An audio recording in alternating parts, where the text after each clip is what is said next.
সম্মানিত কক্সবাজারবাসী, কেমন আছেন আপনারা? আলহামদুলিল্লাহ আলা কুল্লি হাল ওয়া ফি কুল্লি মাকান। আমি অনুরোধ করব, বসে পড়েন। যারা জায়গা পাচ্ছেন না তাদেরকে জায়গা করে দেওয়ার অনুরোধ করব। মিডিয়ার ভাইদেরকে অনুরোধ করব, আপনারা বসে পড়েন। আপনাদের দ্বারা যেন অন্যদের অসুবিধা না হয় খেয়াল রাখবেন। এবং যতটুকু সময় আমরা এখানে আলোচনা করব পবিত্র কোরআন এবং সুন্নাহ থেকে ইনশাআল্লাহ তাআলা, এই সময়টুকু আমরা আপোষে কথাবার্তা, মোবাইল ফোন, একে অপরকে কষ্ট দেয়া, গল্প গুজবে সময় নষ্ট করবো না ইনশাআল্লাহ। কোনো সন্দেহ নেই, এটা একটা দ্বীনি মজলিস যেখানে আল্লাহ এবং তার রাসূলের কথা হবে। আর যেখানেই কোরআনের কথা হয়, আল্লাহ এবং রাসূলের কথা হয়, এই জায়গাটাকে আল্লাহর ফেরেশতারা ঘিরে রাখে। আল্লাহ রাব্বুল আলামিনের ফেরেশতারা এই জায়গাটা ঘিরে রেখেছেন, এই বিষয়ে কোনো সন্দেহ নাই। সন্দেহ তারা করতে পারে যারা আল্লাহকে না দেখলে বিশ্বাস করবে না, যারা ফেরেশতাদেরকে না দেখা পর্যন্ত বিশ্বাস করবে না, যারা জিন জাতিকে বিশ্বাস করে না, রূহ বা আত্মায় বিশ্বাস করে না, যারা চাক্ষুষ জ্ঞান ছাড়া গায়েবে বিশ্বাস করে না, তারা বিশ্বাস না করতে পারে, কিন্তু আমরা বিশ্বাস করি। কারণ আমাদের বিশ্বাসের স্তম্ভ হচ্ছে অদৃশ্য, আমাদের বিশ্বাসের স্তম্ভ হচ্ছে গায়েব, অদৃশ্য। আলিফ লাম মিম যালিকাল কিতাব লা রাইবা ফীহি হুদাল লিল মুত্তাকিন আল্লাযীনা ইউমিনুনা বিল গায়বি। এই যে আমি ডান হাতে ধরেছি বইটা, দেখবেন কালকে এটাকে মিরর করে দেওয়া হবে, তারপর দেখা যাবে আমি ধরে আছি বাঁ হাত দিয়ে, তারপর দেখবেন নেগেটিভ কমেন্টের ঝড়। আমি খুব মুশকিল অবস্থায় দিনরাত পার করছি, কিছু বলতে গেলে ভয় লাগে, না জানি কি বলি আর মানুষ কি বোঝে। চারদিকে অক্টোপাসের মতো ওত পেতে আছে, পুরো লেকচার শুনবে একটা ওয়ার্ড খুঁজে বের করার জন্য, যেটা দিয়ে আমাকেও বিতর্কিত করা যায়। মাঝে মাঝে মনে হচ্ছে যে আমারও একটা মালয়েশিয়ার টিকিট কাটা দরকার। আসলে জাতি হিসেবে আমরা কেন এমন হলাম আল্লাহ ভালো জানেন। দ্বীন ইসলামের উপকার এবং সার্বিক বিজয় তখনই হবে যখন একে অপরের প্রতি আমরা শ্রদ্ধাশীল হব, একে অপরের প্রতি আমরা সহানুভূতিশীল হব এবং ঐক্যবদ্ধ থাকব। আমরা যতদিন থেকে বিভক্ত হয়েছি, একে অপরের পিছনে লেগেছি, গীবত, তহমত, অহংকার, রিয়া, লোক দেখানোর বিষয়ে অপবাদের সংস্কৃতি চর্চা করছি, তখন থেকে দেখবেন আমাদের ভিতরের শক্তিগুলো হারিয়ে গেছে। একজনের উপর কোনো বিপদ আসলে দেখবেন আরেকজন মিষ্টি বিতরণ করছে, একজনের উপরে বিপদ আসলে আরেকজন মিষ্টি বিতরণ করছে। সে মনে করছে আমার সুযোগ এটা, কিন্তু সে জানে না যে আজকে অমুকের উপর এসেছে, কাল তা তোমার উপরও আসবে। এ বিষয়ে কোনো সন্দেহ নাই, সবকিছু সময়ের ব্যাপার মাত্র। আর আল্লাহ রাব্বুল আলামিন সবকিছু জানেন, সবকিছু শোনেন। যদি আপনি আল্লাহর কাছে ফেয়ার হন, মানে আপনি আল্লাহর দৃষ্টিতে সঠিক পথের উপরে আছেন, আল্লাহর দৃষ্টিতে আপনি হকের উপর আছেন, তখন বাতিল পন্থীরা চতুর্দিক থেকে আপনাকে ঘিরে ধরলেও আল্লাহ পাক হকের উপর থাকার প্রতিদান আপনাকে দিবেন ইনশাআল্লাহ। আর কাল কিয়ামতের মাঠে বাতিলদের এই শেকড় আল্লাহ পাক উপরে ফেলবেন ইনশাআল্লাহ। তো যে কথাটা বলতে গিয়ে এদিকে আসলাম, যে প্রচারণা করবেন সঠিকটা, এমন কোনো টাইটেল, এমন কোনো কাজ করবেন না অনলাইনে যাতে করে মূল বিষয়টা থেকে জনগণের দৃষ্টি সরিয়ে ফেলা হয় এবং বিভ্রান্তিকর প্রচারণা যায়। এতে করে কি হয়, এই চেয়ারে বসা মানুষগুলোর ক্ষতি হয়।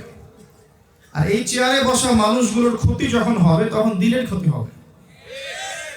এই চেয়ারগুলো যখন শূন্য হয়ে যাবে, তখন এগুলো পূরণ করা এত সহজ হবে না। শত শত উলামায়ে কেরাম একসময় ছিলেন এদেশে, এখন তাদের সংখ্যা দিন দিন কমে যাচ্ছে। এই শূন্যতাগুলো কিন্তু আমি পূরণ করতে পারবো না। আর এই সময়, ফিতনাময় সময়ে সবচেয়ে বেশি দরকার এই চেয়ারে বসা মানুষগুলোর।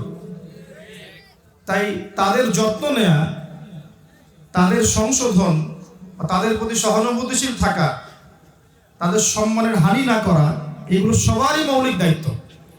আজকে এগুলো বারবার মনে করিয়ে দিতে হচ্ছে, এটাই দুঃখজনক।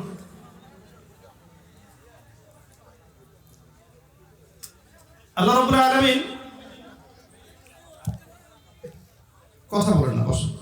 আল্লাহ সুবহানাহু ওয়া তাআলা পবিত্র কোরআনুল কারীমের মধ্যে সূরাতুন নাহল এর 89 নম্বর আয়াতে বলেছেন, এখান থেকে আমি মূল আলোচনা যাচ্ছি।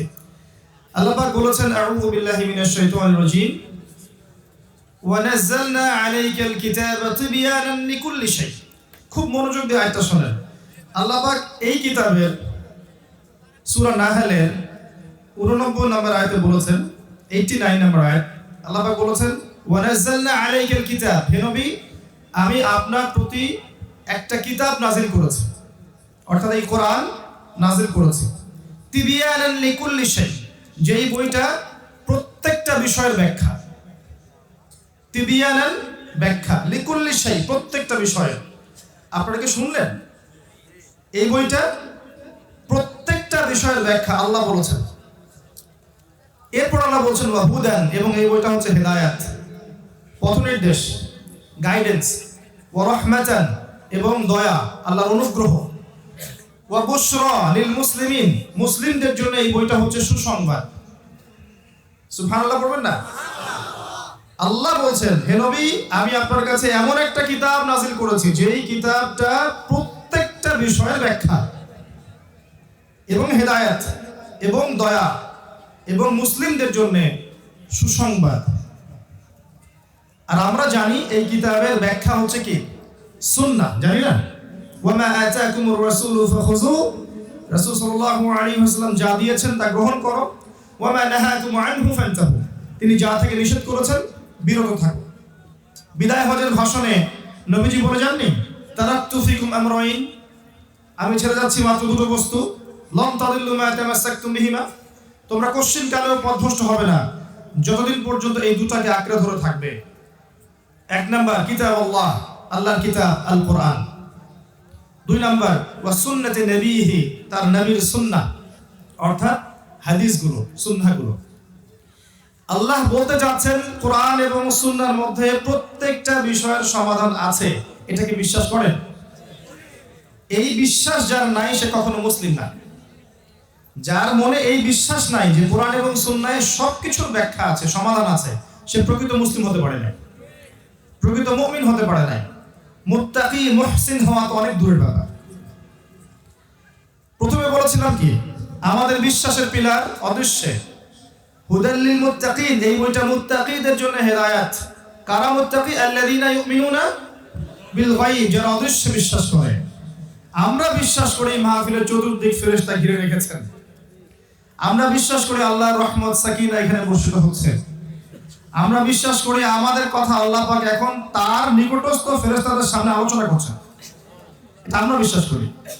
কিন্তু যারা অদৃশ্যে বিশ্বাস করে না, যারা জিনে বিশ্বাস করবে না, যারা পরকালে বিশ্বাস করে না, যারা মালায়েকায় বিশ্বাস করে না, কবরের আযাব, জান্নাত, জাহান্নাম, মিজান, পুলসিরাত, এগুলোতে বিশ্বাস করে না, তারা কি এগুলো বিশ্বাস করবে? করবে না। তাদের বিশ্বাসের মানদণ্ডটা শোনেন। আমাদের বিশ্বাসের মানদণ্ড হচ্ছে যেমন গায়েব, অদৃশ্য। আল্লাহ অদৃশ্য নন, দেখেছেন কখনো? মালায়েকা, ফেরেশতা দেখেছেন? ওয়া কুতুবিহি, সমস্ত আসমানি কিতাবগুলো দেখেছেন? একটা দেখেছেন? আমাদের এখন অনেক মুসলিম যুবক আছে যারা কোরআন কখনো চোখেও দেখেনি। এমনও মানুষ আছে, আছে না? আছে, দুর্ভাগ্যজনক। ওয়া রাসূলিহি, সমস্ত রাসূলগণকে দেখেছেন? আমাদের নবীকেও কি দেখেছেন? দেখিনি। ওয়াল ইয়াউমিল আখির, পরকালকে দেখেছেন? এই যে মউত, কবর, কবরের প্রশ্নোত্তর, কবরের আযাব, বারজাখ, ইল্লিন বা সিজ্জিন, কিয়ামতের মাঠ, মিজান, পুলসিরাত, আমলনামা, এগুলো দেখেছি আমরা? দেখি নাই। জান্নাত, জাহান্নাম দেখি নাই, সব গায়েব। কদরি খাইরি ওয়া শাররি, তাকদীরের ভালো মন্দ দেখেছেন? তাকদীর কি জিনিস, কোথায় লেখা আছে, আল্লাহ কিভাবে লিখেছেন দেখেছেন? আল্লাহ বলেছেন যে প্রথমে আল্লাহ পাক কলম সৃষ্টি করেছেন। আসমান জমির সৃষ্টির 50,000 বছর আগে মানুষের তাকদীর আল্লাহ পাক লিখে ফেলেছেন। শুধু মানুষের না, প্রত্যেকটা সৃষ্টির তাকদীর আল্লাহ লিখেছেন, ভাগ্য লিখেছেন। দেখেছি আমরা? দেখিনি। আমাদের বিশ্বাসের পিলার গুলো হচ্ছে সব গায়েবে, অদৃশ্যে। এই অদৃশ্যে বিশ্বাস না করা পর্যন্ত কেউ মুসলিম হতে পারছে না, ইমানদার হতে পারছে না। মুত্তাকি মুহসিন হওয়া তো অনেক দূরের কথা, তাই না? আর যাদের বিশ্বাসের মানদণ্ড হচ্ছে যুক্তি, দর্শন, বিজ্ঞান, পরীক্ষা নিরীক্ষা, পর্যবেক্ষণ, তারা কি এই গায়েবের পিলারে বিশ্বাস করবে? কথা বুঝতে পারছেন না মনে হয়? এই পুরো বিশ্ববাসীর মধ্যে বেশিরভাগ মানুষ বিশ্বাস করে যে পরীক্ষা নিরীক্ষা, যুক্তি, দর্শন, বিজ্ঞান দিয়ে যদি আপনি প্রমাণ না করতে পারেন সেটা সত্য নয়। কথা বুঝতে পারছেন আমার? আপনাদের পড়াশোনার যে প্যাটার্ন, এর মধ্যে কিন্তু জ্ঞানতাত্ত্বিক এপিস্টিমোলজি বলে, মানে জ্ঞান তত্ত্ব, সত্য মিথ্যার মানদণ্ড গ্রহণ করার মানদণ্ড হচ্ছে এগুলা: পরীক্ষা নিরীক্ষা, পর্যবেক্ষণ, যুক্তি, দর্শন, বিজ্ঞান। এর আলোকে যদি কোনো কিছু প্রমাণ হয় তাহলে সেটা সত্য, অন্যথায় সত্য নয়। এটা কাদের থিওরি? এটা কাদের থিওরি? পশ্চিমাদের। এই থিওরি ওখান থেকে সারা ওয়ার্ল্ডে ছড়িয়ে গেছে। আমাদের বিশ্বাসের পিলার অদৃশ্যে, তাদের চাক্ষুষ না দেখা পর্যন্ত বিশ্বাস করবো না। ওই যে সূরা বাকারার প্রথম দিকে আছে না, হে মুসা আমরা আল্লাহকে বিশ্বাস করবো না যতক্ষণ না চোখে দেখছি, আছে না? আছে। এখন কোন মুসলিম ব্যক্তি যদি পশ্চিমাদের এই জ্ঞান তত্ত্বে বিশ্বাস করে, এই দর্শনের প্রতি ঈমান নিয়ে আসে, তার মনের মধ্যে ইসলামের গায়েবগুলোর বিষয়ে সন্দেহ জাগবে না? জাগবে। তখন কিন্তু দেখবেন আপনার ছেলে আপনার মেয়ে দীর্ঘদিন পড়াশোনা করার পর নাস্তিক হয়ে যাচ্ছে। কারণ তাকে ব্রেন ওয়াশ করানো হয়েছে যে পরীক্ষা নিরীক্ষা, যুক্তি, দর্শন, বিজ্ঞান দিয়ে কোনো কিছু প্রমাণ না করতে পারলে সেটার অস্তিত্ব নেই। অতএব মালায়েকা, কিসের মালায়েকা? আপনি ল্যাবরেটরিতে বসে প্রমাণ করতে পারবেন? জিন জাতি, কিসের জিন? পাগলের কথাবার্তা, তাই না? এরকম কথা বলে না? জিন বলে কিছু আছে নাকি? এগুলো কুসংস্কার, এরকম বলে না? যদি বলেন রূহ বা আত্মা বলে কিছু আছে, হাসবে। রূহ বা আত্মা আবার কি জিনিস? যদি আপনি বলেন যে মুমিনের স্বপ্ন সত্যি হতে পারে, হাসবে আপনার সাথে। যদি বলেন আপনি কবরে আযাব হয়, ইল্লিন বলে একটা জগৎ আছে, সিজ্জিন একটা জগৎ আছে, ঠিক আছে, মিজান হবে, পুলসিরাত হবে, আমলনামা ছুড়ে দেওয়া হবে, জান্নাত জাহান্নাম থাকবে, হাসবে। এই যে জ্ঞানতাত্ত্বিক শিরক, এটা বিশ্বাসগত শিরক। তো এই শিরকের উপর দাঁড়িয়ে যদি আমি জ্ঞান চর্চা করি, আমার পরকালে কোনো আমল টিকবে? টিকবে না। আমার কথা একটু কঠিন মনে হয় না? একটু ঠান্ডা মাথায় বলার চেষ্টা করেন। এই এপিস্টিমোলজি দিয়ে সারা ওয়ার্ল্ডের মানুষ এখন জ্ঞান অর্জন করছে। ততক্ষণ পর্যন্ত সত্য মিথ্যা হিসেবে গ্রহণ করবে না, যতক্ষণ পর্যন্ত না ওটাকে প্রমাণ করতে পারে পরীক্ষাগারে। এখন আল্লাহ রাব্বুল আলামিন কোরআনে যত কিছু বলেছেন, এর অনেক কিছুই আপনি পরীক্ষাগারে প্রমাণ করতে পারবেন না। পারবেন? আপনি কি পরীক্ষাগারে ফেরেশতাকে প্রমাণ করতে পারবেন? জিনকে প্রমাণ করতে পারবেন? রূহকে প্রমাণ করতে পারবেন? স্বপ্নের ব্যাখ্যা দিতে পারবেন? কবরের আযাব প্রমাণ করতে পারবেন? ইল্লিন কোন জগৎ প্রমাণ করতে পারবেন? সিজ্জিন কোথায় প্রমাণ করতে পারবেন? তাহলে কি এগুলোর অস্তিত্ব নেই? এই যে আমি এগুলো না দেখে বিশ্বাস করছি, এটাই হচ্ছে যে আমি একজন মৌলবাদী মানুষ। হ্যাঁ, যখন আপনি না দেখে এগুলোকে বিশ্বাস করবেন, তখন তারা, পশ্চিমাদের সেখানে একটা বলি আছে, তারা বলবে যে তারা হচ্ছে মৌলবাদী, ব্যাকডেটেড এবং ফান্ডামেন্টালিস্ট। আর আপনি যতক্ষণ পর্যন্ত এটা হতে পারছেন না, ততক্ষণ মুসলিম হতে পারছেন না, তাই না? তাহলে শব্দটা ভালো না খারাপ? ভালো না খারাপ? শব্দটা ভালো। কারণ ওটা না হতে পারলে, আমি যদি ফান্ডামেন্টালিস্ট না হতে পারি, তাহলে তো আমি পরিপূর্ণ মুসলিম হতে পারবো না। আমাকে অদৃশ্যে বিশ্বাস করতে হচ্ছে। হ্যাঁ, কি কারণে এগুলোকে তারা প্রমাণ করতে পারবে না সেটা শোনেন। কি কারণে পারবে না? কারণটা কি? এমন অনেক কিছুই আছে যেটা কোরআন এবং সুন্নায় অনেক আগেই বর্ণিত হয়েছিল, যেটা এখন প্রমাণ করা হচ্ছে না? আসলে একটা এক্সাম্পল দেই। বিগ ব্যাং সায়েন্সে পড়েছেন? এখানে কারা কারা আছেন হাত তোলেন? সবাই বুঝবে মাশাআল্লাহ। এই থিওরির জনক কে? কে? মাশাআল্লাহ। তো এখন বোঝানো হয় যে এই মহাবিশ্ব একসময় ছিল না, ঠিক আছে, মানলাম ছিল না। হঠাৎ একটা এক্সপ্লোশন, বিগ ব্যাং এর মধ্য দিয়ে সমস্ত কিছু ছড়িয়ে গেল। বছরের পর বছর ঘুরতে ঘুরতে ঘুরতে ঘুরতে ঘুরতে ঘুরতে সৌরজগতের এই ফ্রন্টে এসেছে ওদের মত। এরপর দেখবেন হঠাৎ করে পৃথিবী ঘুরতে ঘুরতে পৃথিবী সৃষ্টি হয়ে গেল। আগে তরল ছিল, তার আগে নাকি গ্যাসীয় ছিল, তারপর তরল, তারপর আস্তে আস্তে কঠিন। হঠাৎ সেখানে প্রাণ সঞ্চার হলো, এইসব বোঝায় না? আবার আগে বাদল ছিলেন, পরে মানুষ হয়েছেন, তাই না? এই তো শিখছি আমরা। আচ্ছা, আল্লাহ পাক কোরআনে বলছেন সূরা আম্বিয়া 31 নম্বর আয়াতে, আউযু বিল্লাহি মিনাশ শাইতানির রাজীম, আওয়ালাম ইয়ারাল্লাযীনা কাফারু, যারা আল্লাহকে অস্বীকার করছে তারা কি লক্ষ্য করে দেখে না? আন্নাস সামাওয়াতি ওয়াল আরদা কানাতা রাতকান ফাফাতাহনাহুমা, যে এই পুরো মহাবিশ্ব এবং পৃথিবী একটা বিন্দুর মধ্যে ছিল, আমি এটাকে বিস্ফোরিত করে দিয়েছি, ছড়িয়ে দিয়েছি। ওয়াজআলনা মিনাল মাই কুল্লা শাইইন হাই, এবং প্রত্যেক জীবন্ত বিষয়, মানে প্রত্যেক জীবন্ত প্রাণকে সৃষ্টি করেছি আমি পানি থেকে। আফালা ইউমিনুন, তারা কি তারপরেও বিশ্বাস করবে না? তাহলে কোরআন কি বিগ ব্যাং এর পক্ষে কথা বললো না? আপনি কি বুঝতে পারছেন?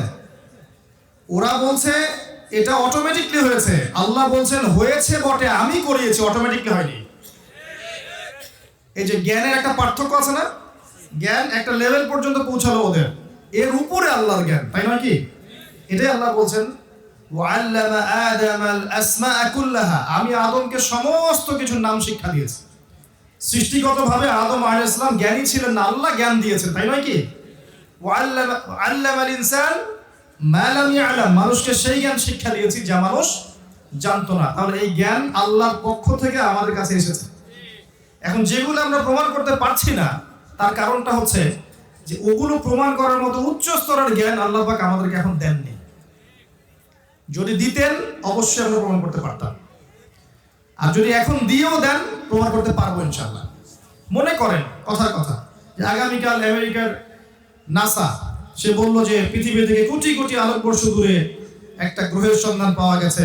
হ্যাঁ, এটার মধ্যে সোনা আছে, হীরা আছে, মণিমুক্তা জহরত আছে, হুরপড়ি আছে, ঠিক আছে, নদী আছে, দুধের মধুর ইত্যাদি ইত্যাদি, মানুষ খুব সুখে থাকে এখানে বা থাকা যাবে ইত্যাদি।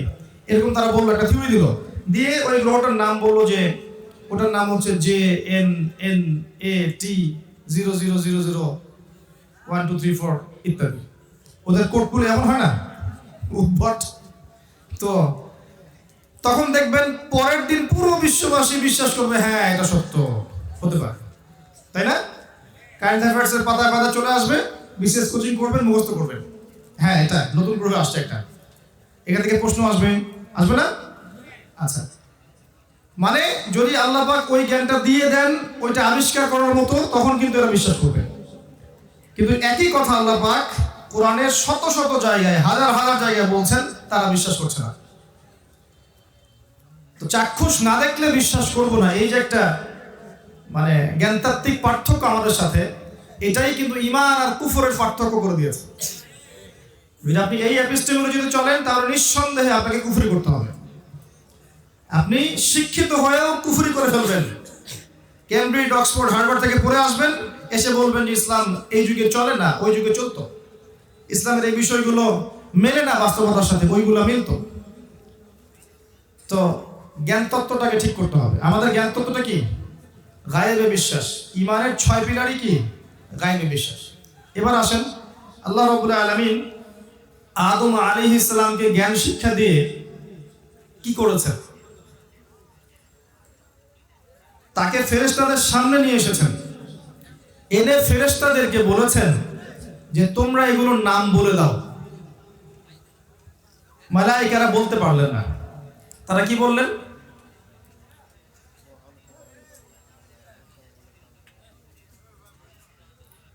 মালায়েকার সামনে যখন আদম আলাইহিস সালামকে আনা হলো, আল্লাহ পাক বললেন যে তোমরা এই নামগুলো বলে দাও দেখি। তখন ফেরেশতারা বললেন লা ইলমা লানা ইল্লা মা আল্লামতানা, হে আল্লাহ আপনি আমাদেরকে যতটুকু শিখিয়েছেন এর বাইরে আমাদের কোনো জ্ঞান নেই। এরপর যখন আদম আলাইহিস সালামকে জিজ্ঞেস করা হলো, তিনি সব নাম বলে দিলেন। এই যে জ্ঞানের কারণে আল্লাহ পাক ফেরেশতাদের থেকে আমাদেরকে উঁচু স্থানে অবস্থান করালেন, তাই নয় কি? আচ্ছা, এরপরে আবার আল্লাহ পাক বললেন যে ওয়াইজ কুলনা লিল মালাইকাতি ইসজুদু লি আদম, এখন হে ফেরেশতারা তোমরা আদম আলাইহিস সালামকে সিজদা করো। নূরের ফেরেশতাদেরকে আল্লাহ পাক মাটির আদমকে সিজদা করতে বললেন। এদিকে কথা হচ্ছে কেন? কি সমস্যা ভাই? কি সমস্যা? সমস্যা হলে একবার সরাই ফেলেন, সমস্যাটা সরাই ফেলেন। বক্তব্য চলাকালীন কথা বলবেন না কাইন্ডলি। আমি যে গতিটা হারাচ্ছি এতে করে কিন্তু লেকচারের ক্ষতি হবে। যদি কারো কিছু বলার থাকে করার থাকে লেকচারটা শেষ হোক তারপরে, ঠিক আছে ইনশাআল্লাহ। এখানে দেখেন আল্লাহ রাব্বুল আলামিন আদম আলাইহিস সালামকে জ্ঞানের কারণে সম্মানিত করলেন, তাই নয় কি? অন্য কোনো কারণে কি? শারীরিকভাবে কি আমরা বেশি শক্তিশালী ছিলাম? জ্ঞানের কারণে। আল্লাহ পাক ফেরেশতাদেরকে সিজদা করতে বললেন আরেকটা কারণ আছে, কারণ ফেরেশতারাই কিন্তু বলেছিলেন আতাজআলু ফিহা মা ইউফসিদু ফিহা ওয়া ইয়াসফিকু দিমা, আপনি কি এমন কোন সৃষ্টি পৃথিবীতে পাঠাতে যাচ্ছেন খলিফা করে যারা পৃথিবীতে রক্তপাত ঘটাবে এবং কি করবে? ফাসাদ সৃষ্টি করবে। আসলে বাহ্যিকভাবে আমরা তাই করছি না? পৃথিবীতে রক্তপাত ঘটাচ্ছি না? খেয়াল করে দেখবেন বিগত 100 বছরে পৃথিবীর একটা সভ্যতা এই পৃথিবীর যতগুলো মানুষকে হত্যা করেছে, এর আগের হিস্ট্রিগুলো ঘেটে দেখবেন অতগুলো মানুষ লাস্ট 100 বছর নিহত হয়েছে কিনা সন্দেহ আছে। খেয়াল করে দেখবেন, হিস্ট্রি পড়েন দেখবেন। এই প্রথম বিশ্বযুদ্ধের হিস্ট্রিগুলো পড়েন, দ্বিতীয় বিশ্বযুদ্ধের হিস্ট্রিগুলো পড়েন, আর সামনে হতে যাচ্ছে আল্লাহু আলাম থার্ড ওয়ার্ল্ড ওয়ার, তখন দেখবেন আরো কি হয়। তো এই যে এতগুলো মানুষকে হত্যা করা, এর আগেও মানুষ হত্যা হয়েছে, কিন্তু এইভাবে একটা বোম ফেলে একটা শহরকে উড়িয়ে দেওয়ার মতো ঘটনা ঘটেনি। হয়েছে?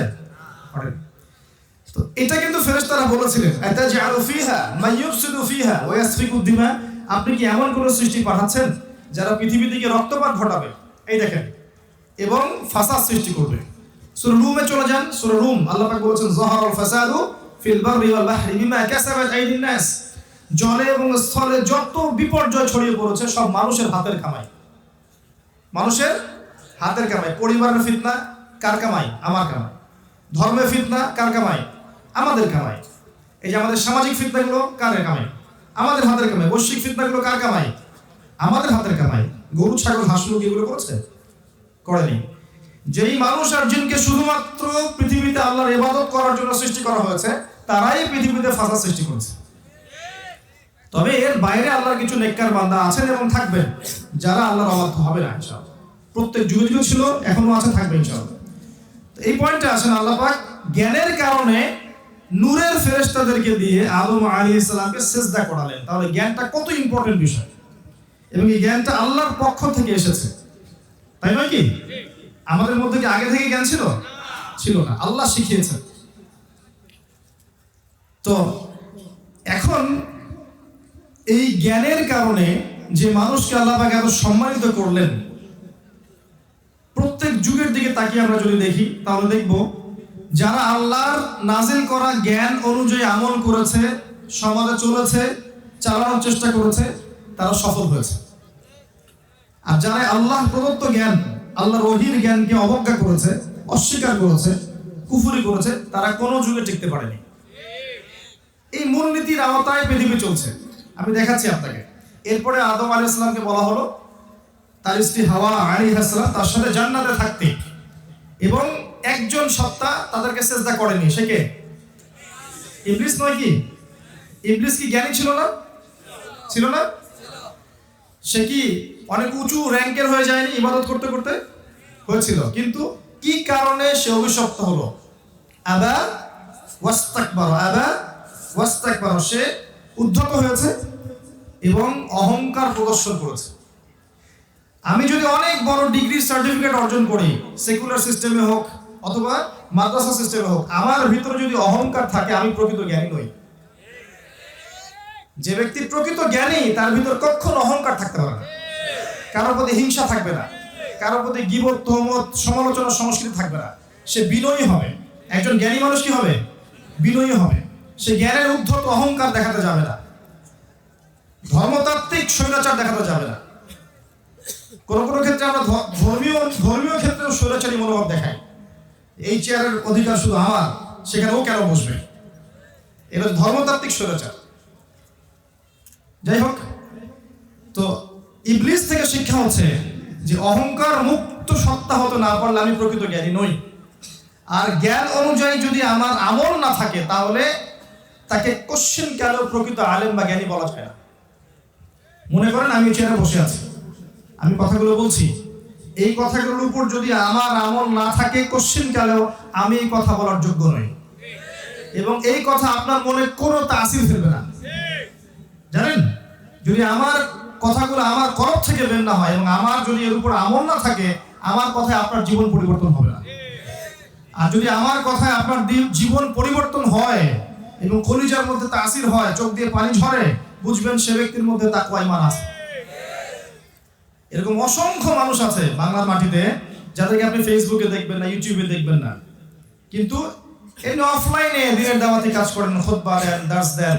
তাদের দার্স শুনে মানুষের চোখ দিয়ে দরদর করে পানি পড়ে, মানুষের জীবন পরিবর্তিত হয়। जो बात दिल से निकलती है दिल पे असर करती है। যেই কথা মন থেকে বের হয় এটা অন্যের মনে কি করে? আসার করে। আপনারা বুঝবেন এটা। আর আপনারা সাগর পাড়ের মানুষ, সাগর পাড়ের মানুষদের মনটা বড় হয় আমার ধারণা, কারণ সমুদ্র আপনাকে বড় হতে শেখাবে। আমি একজন ক্ষুদ্র মানুষ, বিকেলে সাগর পাড়ে গিয়ে দাঁড়ালাম, বিশাল সমুদ্র, শক্তিশালী, প্রচন্ড শক্তিশালী, এবং তার গর্জন শুনলে বোঝা যায় তার ভিতরে কত শক্তি, তাই না? আমি তার সামনে গিয়ে দাঁড়ালাম, সে বিনয়ের সাথে আমার পা ধুয়ে দিল। আমার কথা বুঝতে পারছেন?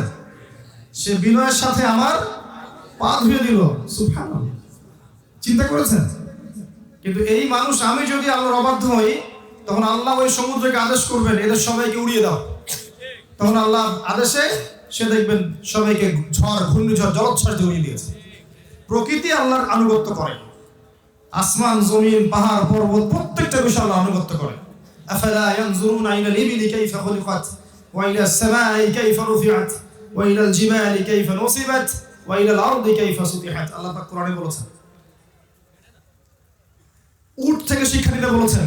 একটা উট দেখবেন পানি না খেয়ে নিজে তৃষ্ণার্ত থেকে আপনাকে মরুভূমিতে সফর করাবে। দেখেছেন? সামা, আকাশে দেখেন, আকাশ আপনাকে বুকে জড়িয়ে রাখবে জমিনটাকে, কোনো কষ্ট জমিনের উপর আসতে দিবে না মহাকাশ থেকে। পাহাড় আপনাকে দৃঢ়তা শেখাবে যে মানুষ আপনাকে যত ভালো মন্দ যাই বলুক না কেন, আপনি হকের উপর থাকলে আপনার দৃষ্টান্ত ওই পাহাড়ের মতো। আর পাহাড় শুধু দৃঢ়ই থাকে না, শান্তও থাকে। পাহাড়কে দেখবেন শান্ত থাকে এবং দৃঢ় থাকে। শান্ত থেকে দৃঢ় থাকাটা কঠিন। পাহাড় বেশি কথা বলতে যায় না, পাহাড় শান্ত থাকে, দৃঢ় থাকে। তো মান সামাতা নাজা, আপনাকেও রাসূলুল্লাহ সাল্লাল্লাহু আলাইহি ওয়াসাল্লামের মতো বিপদ আপদ, বালা মুসিবত, সমালোচনায় শান্ত থাকতে হবে। তখন আল্লাহ আপনার পক্ষ থেকে জবাব দিবে ইনশাআল্লাহ। এটা হবে যখন আপনি হকের উপর থাকবেন এবং আপনি শান্ত থাকবেন, বিনয়ী থাকবেন, নিরহংকার মুক্ত থাকবেন, আল্লাহ আপনার পক্ষ থেকে মানুষকে জবাব দিয়ে দিবেন ইনশাআল্লাহ। যুগে যুগে হয়েছে, আজও হবে। ওয়াইলাল আরদি কাইফা সুতিহাত, জমিনের দিকে তাকান, যত কষ্ট দেয়ার আমরা জমিনকে দেই, তাই না? তারপরেও জমিন আমাদেরকে আগলে রেখেছে। প্রকৃতি থেকে আল্লাহ শিখতে বলেছেন। সিলেটের প্রোগ্রামে আমরা মৌলভীবাজার ঘুরেছিলাম, ওখানে একটা, এই বের হওয়ার প্রসেসটা যদি আপনি দেখেন, দেখার পরে আমার অন্তত মনে হয়েছে যে এই গাছটা নিজের গায়ে শত শত আঘাত সহ্য করে আপনাকে সুগন্ধি দিচ্ছে। চিন্তা করতে পারবেন না। একটা আগর গাছকে লাগানো হয়, যারা জানেন তারা আরো ভালো বলতে পারবেন।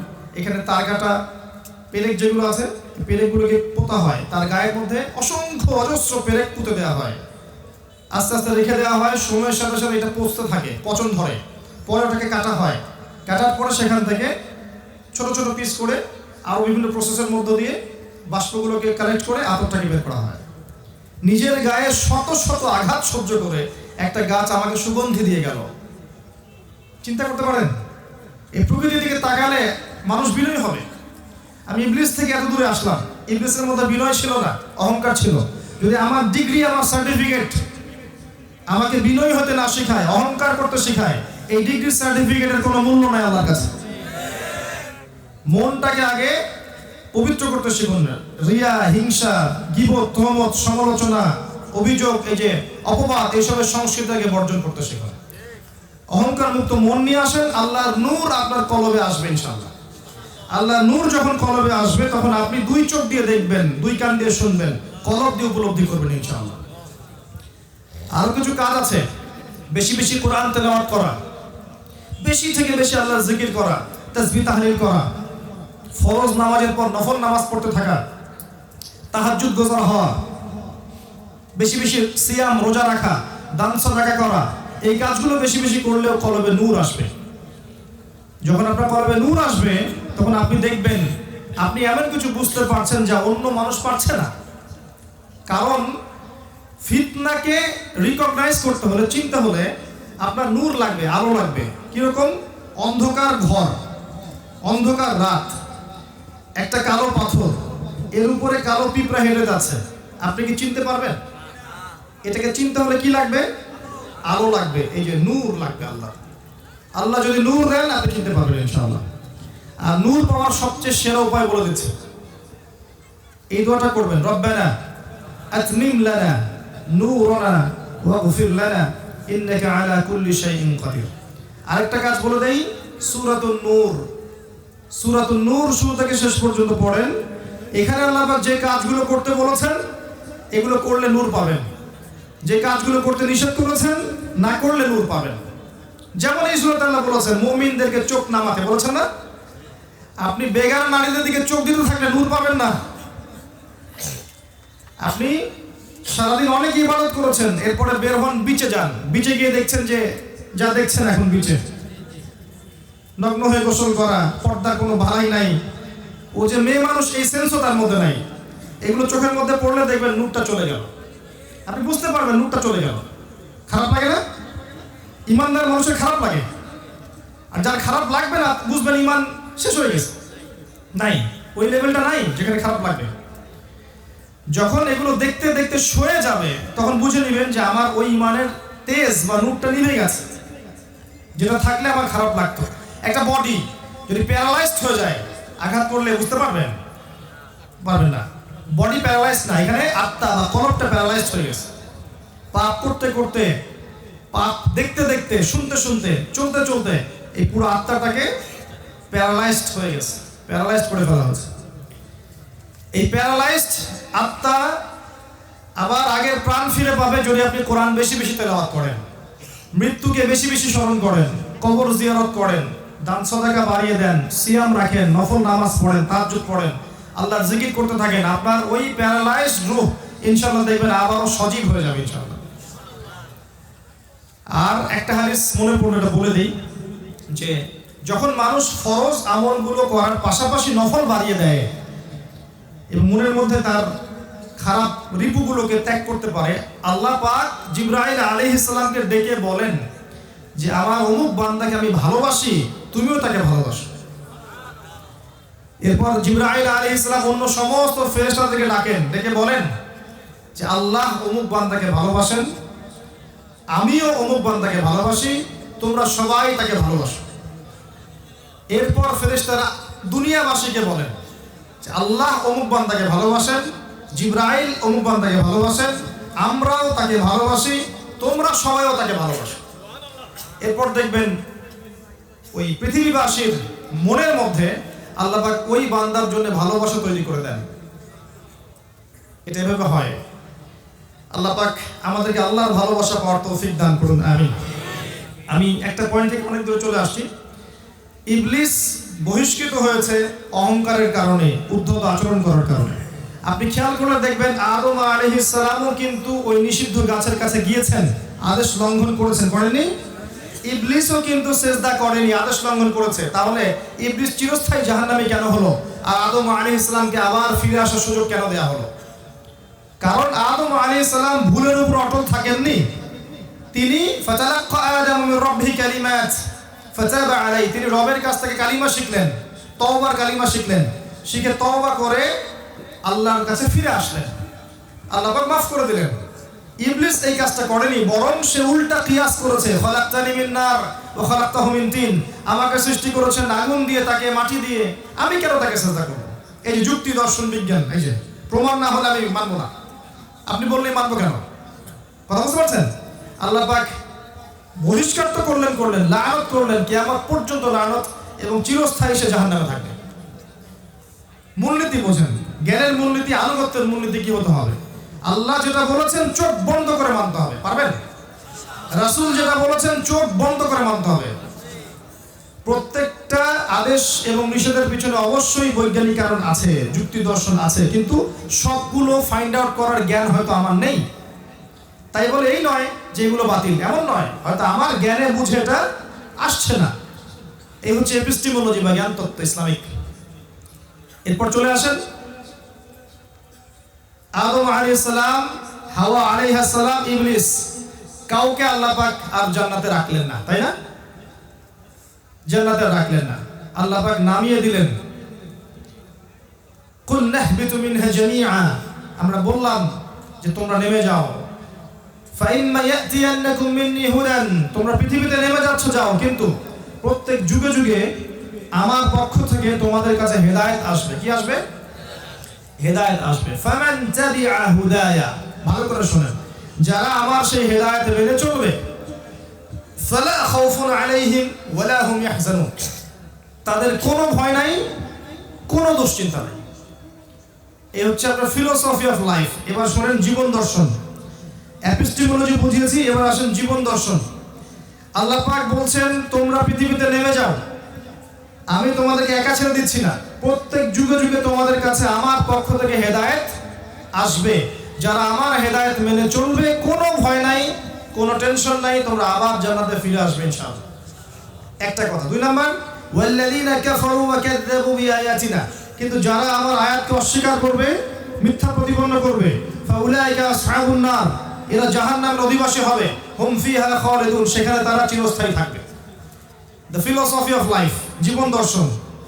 হেদায়েত আসবে যদি মানেন, আপনি জান্নাতি।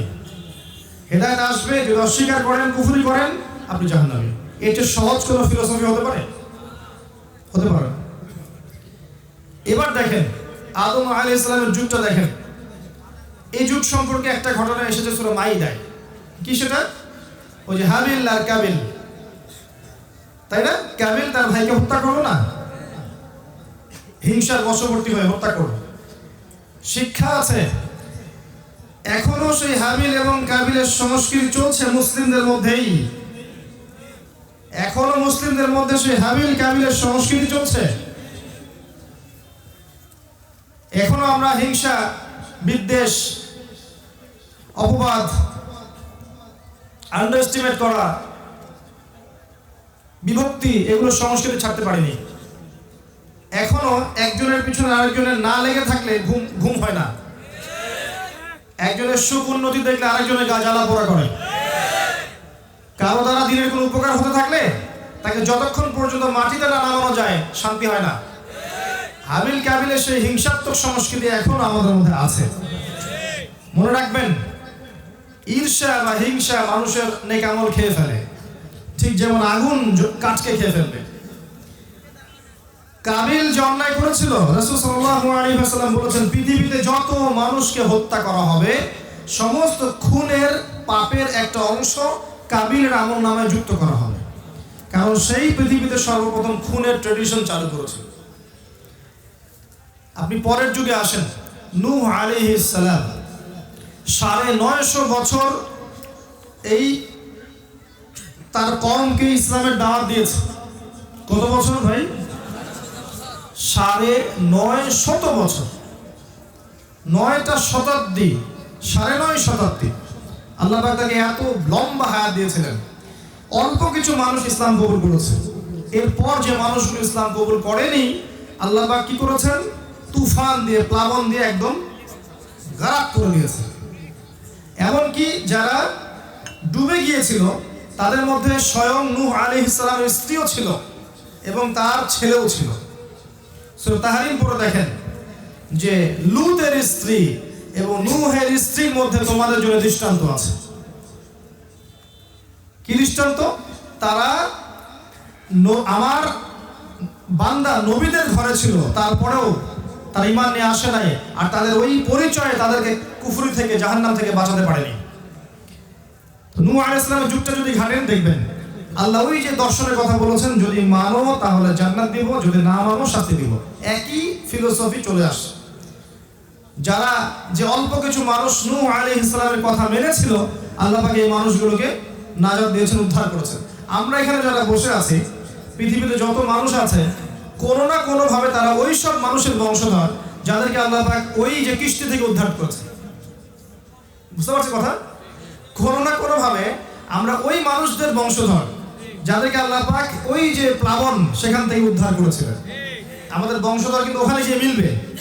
এখানে একটা কথা বলে রাখি, আমাদের ইউনিভার্সিটিগুলোর মধ্যে অনেক সময় পড়ানো হয়, ভাবখানা এমন, পড়ানোর ভাবটা এমন যে সভ্যতা শুরু হয়েছে রোমানদের দ্বারা, পশ্চিমাদের দ্বারা, গ্রিকদের দ্বারা, তাই না? যেখানে যাবেন দেখবেন গ্রিক দার্শনিক বলেছেন, রোমান দার্শনিক বলেছেন, মানে সভ্যতা মনে হয় ওদেরকে দিয়ে শুরু হয়েছে। অথচ আল্লাহর কিতাব বলছে যে সভ্যতা শুরু হয়েছে নবীদের দ্বারা। আল্লাহর কিতাব বলছে সভ্যতা শুরু হয়েছে নবীদের দ্বারা, আর আমাদেরকে বোঝানো হচ্ছে এখন যেন সভ্যতা যেন শুরু হয়েছে ওদের দ্বারাই। এর আগে সভ্যতা ছিলই না। সুবহানাল্লাহ। তো আপনাকে কোরআনের চোখ দিয়ে দেখতে হবে, নাহলে আপনি বুঝতে পারবেন না যে আসলে সত্য কোনটা মিথ্যা কোনটা। আমি অনেক লেকচারে বলেছি, আরেকবার বলছি, দুই চোখের ব্যাপার আছে কোরআনে। মুসা আলাইহিস সালাম প্রশ্ন করছিলেন বারবার, কেন নৌকাটা ফুটা করলেন, কেন বাচ্চাটাকে হত্যা করলেন, কি কারণে দেয়াল নির্মাণ করে পারিশ্রমিক নিলেন না? কোন সূরা বলতে পারছেন? কোন সূরা? মাশাআল্লাহ, অল্প কিছু মানুষ বলতে পেরেছেন।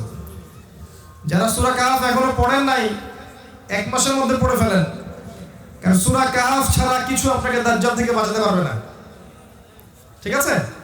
আর মাসিহুদ দাজ্জালের চেয়ে বড় কোনো ফিতনা আসেনি, আসবেও না।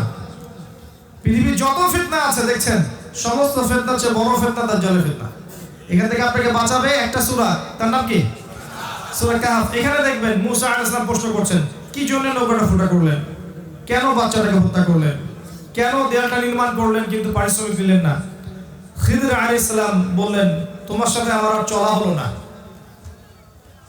তবে যাওয়ার আগে আমি তোমাকে অ্যানসার দিচ্ছি, যদি নৌকা ফুটা না করতাম জলদস্যু নৌকা হাইজ্যাক করে নিয়ে যেত, যদি বাচ্চাটা হত্যা না করতাম আল্লাহর আদেশে এই বাচ্চা বড় হয়ে একটা বড় কাফের হতো, যদি এই দেয়াল নির্মাণ না করতাম এই দেয়ালের নিচে 2-3 বাচ্চার সম্পত্তি আছে, এটা তারা পেত না, তারা যখন বড় হবে তারা পাবে ইনশাআল্লাহ।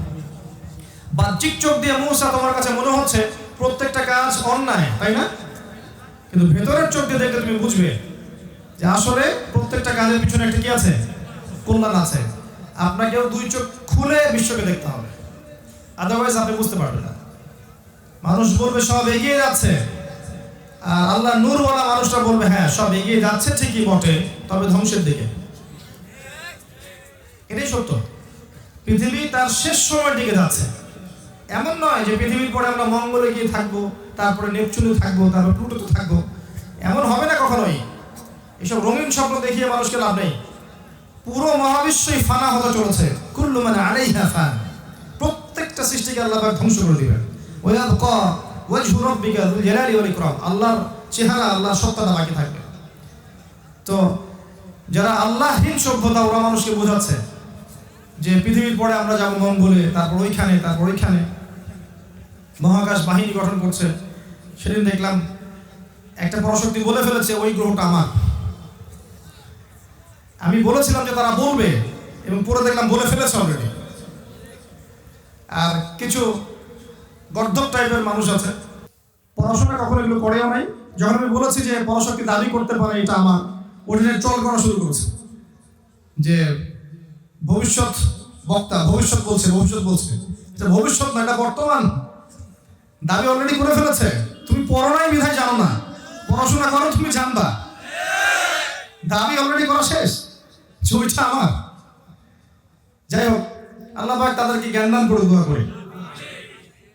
এবং বায়াসড হবেন না, নিউট্রাল হন। আগে একটা জায়গায় নিউট্রাল হন। বায়াসড মানে পক্ষপাতিত্বমূলক আচরণ। আগে নিউট্রাল হন, নিরপেক্ষ হন, এরপর আপনি দৃষ্টিভঙ্গিতে যাচাই করেন যে কোনটা ঠিক কোনটা বেঠিক। আগে একটা পক্ষ নিয়ে নেবেন, তখন অন্যের ভালো আপনার সহ্য হবে। এটা হলো আমাদের সমস্যা। আল্লাহ পাক বোঝার তৌফিক দান করুন, আমিন। নূহ আলাইহিস সালামের সেই যে সভ্যতা, এই সভ্যতায় একই সুন্নাত আল্লাহ পালন করেছেন। যারা মেনেছে আল্লাহ উদ্ধার করেছেন, যারা মানেন নাই ডুবিয়ে দিয়েছেন। এরপরে আসেন আদ জাতি, নাম শুনেছেন? অনেক বড় বড় দেহের অধিকারী ছিল, তারা শক্তিশালী ছিল এবং তারা বলতো মান আশাদ্দু মিন্না কুওয়া, আমাদের যে শক্তিশালী আর কে আছে, তারা বলতো। আল্লাহ পাক সেখানে নবী পাঠালেন হুদ আলাইহিস সালাম।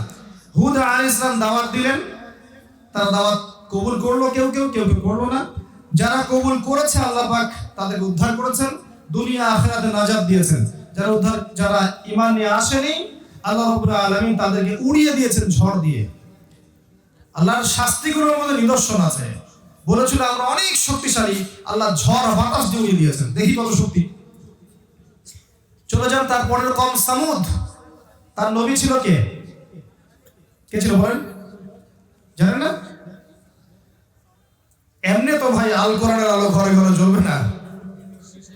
আল কোরআনের আলো তখনই ঘরে ঘরে জ্বলবে যখন কোরআন আপনি এ টু জেড পড়বেন। কোরআন এ টু জেড পড়বেন, জানবেন, বুঝবেন, আমল করবেন, তখন দেখবেন অটোমেটিকলি আল কোরআনের আলো ঘরে ঘরে জ্বলে গেছে। জোর করে প্রেসার ক্রিয়েট করতে হবে না, এমনি জ্বলে যাবে। কে কে নিয়াত করতে পারেন আগামী রমজান আসার আগেই কোরআন তেলাওয়াত শিখবেন? ইনশাআল্লাহ শিখবেন তো? ইনশাআল্লাহ ওয়াদা করছেন? বায়াত করছেন তো আমার হাতে? ঠিক আছে। কোরআন শুধু পড়া শিখলেই হবে না, এর অর্থটাও জানতে হবে, বুঝতে হবে এবং কিছু অংশ হিফজ করতে হবে। যদি পুরোটা হিফজ করতে পারেন মাশাআল্লাহ খুব ভালো। যদি পুরোটা নাও পারেন, অ্যাটলিস্ট কিছু অংশ হিফজ করবেন, মুখস্থ করবেন, অর্থটা পড়বেন। যদি আপনি আরবি ভাষা না জানেন, সেক্ষেত্রে বিশুদ্ধ কোনো তাফসীর নেবেন, মারিফুল কোরআন বা ইবনে কাসির বা জালালাইন, পুরো একটা তাফসীর নিয়ে আপনি এ টু জেড প্রতিদিন 10টা 20টা করে আয়াত পড়তে পারবেন না? অসম্ভব কিছু। আমাদের সমস্যা বলি একটা, আমরা সারা রাত যদি আলোচনা করি আজকে রাতে, হয়তো সারা রাত মানুষ বসে থাকবে, কিন্তু একটা বই সবাইকে দিয়ে দেই, একটা একটা করে কপি দিয়ে বলি যে ফজরের নামাজের পর পরীক্ষা নেব, আপনারা পড়েন সারা রাত। 10%ও থাকবে না। পড়াশোনা করতে চায় না। পড়াশোনা না করলে এই উম্মার খেদমত করা যাবে না। আপনি যদি পড়াশোনা করেন, অনেস্ট থাকেন, হকের উপর থাকেন, সৎ হন, আল্লাহ যদি আপনি কবুল করেন, আপনার দ্বারা উম্মার খেদমত হবে ইনশাআল্লাহ।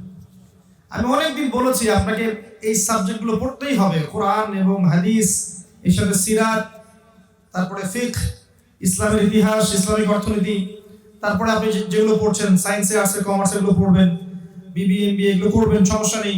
ডক্টরেট করবেন, মেডিকেল সায়েন্সে পড়বেন, ইঞ্জিনিয়ারিং পড়বেন, সবই পড়বেন। বেসিক আপনার এই সাবজেক্টগুলো পড়তে হবে। যখন আপনি এই সাবজেক্টগুলো পড়বেন, আপনার ভিতরে ইসলামিক নীতি, নৈতিকতা, মূল্যবোধ জাগ্রত হবে। জানা অনুযায়ী যখন আমল করবেন, আল্লাহ নূর আসবে, বরকত আসবে, তখন আপনি আদর্শ পরিবারও পাবেন, হালাল রিজিকও পাবেন, ইনশাআল্লাহ আল্লাহ আপনার ইজ্জত সম্মানও পাবেন ইনশাআল্লাহ। এই কাজগুলো না করে, সত্যি কথা বলছি, এই কাজগুলো না করে শুধুমাত্র আইওয়াশ করে শোডাউন দিয়ে দিন ইসলাম কায়েম হবে না, সম্ভব না। বেসিক জায়গায় আসেন। যুব সমাজকে পড়াশোনা করতে হবে, প্রচুর পড়তে হবে। পড়তে রাজি আছি না ভাই? কষ্ট হবে না? প্রত্যেকের বাসায় একটা করে লাইব্রেরি করতে পারবেন না? মাসে 2000 টাকার বই কিনতে পারবেন না? প্রতি মাসে 2000 টাকার বই। মোবাইল ফোনে যখন গার্লফ্রেন্ডের সাথে কথা বলেন, কত টাকা যায় মাসে? 4000 যায় আপনার? আচ্ছা, অনেক টাকাই যায়। যখন কফি খেতে যান কত টাকা যায়? ঘুরতে গেলে কত টাকা যায়? এই যে ইন্টারনেটের মেগাবাইট গুলো কিনছেন, পাবজি খেলছেন, কত টাকা যায়? অনেকে তো দেখি যে বিপিএল, তারপরে যে ইন্ডিয়ানটা কি আইপিএল বিপিএল জুয়াও খেলছেন না? টাকা যায় না? অনেকে মাদক সেবন করে, টাকা যায় না? আমরা যুব সমাজ তো এগুলোতে বেশি ব্যস্ত এখন। তো এই কাজগুলোতে টাকাও যায়, সময়ও যায়, হায়াতও নষ্ট হয়, আল্লাহর গজব বসে, আছে না? তো মাঝে মাঝে একটু টাকা জমিয়ে বইপত্র কেনা যাবে না? যদি আপনি ইসলামিক বই পড়েন, দাড়ি রেখে দেন, টাকনুর উপর কাপড় পরেন, আপনি কি মৌলবাদী হয়ে যাবেন? সন্ত্রাসী হয়ে যাবেন? হ্যাঁ, মৌলবাদী হবেন। আপনি সন্ত্রাসী হয়ে যাবেন? জঙ্গি হয়ে যাবেন? হবেন না। আপনি কি সমাজের জন্য ক্ষতিকর কিছু হবেন? বরং উপকারী কিছু হবেন। তো এগুলো খারাপ কিছুই নয়। যুব সমাজকে যদি আমরা এগুলোতে দীক্ষিত করতে না পারি, এরা বিক্ষিপ্ত হয়ে যাবে, এরা মাদকের পিছনে জীবন ক্ষয় করে ফেলবে।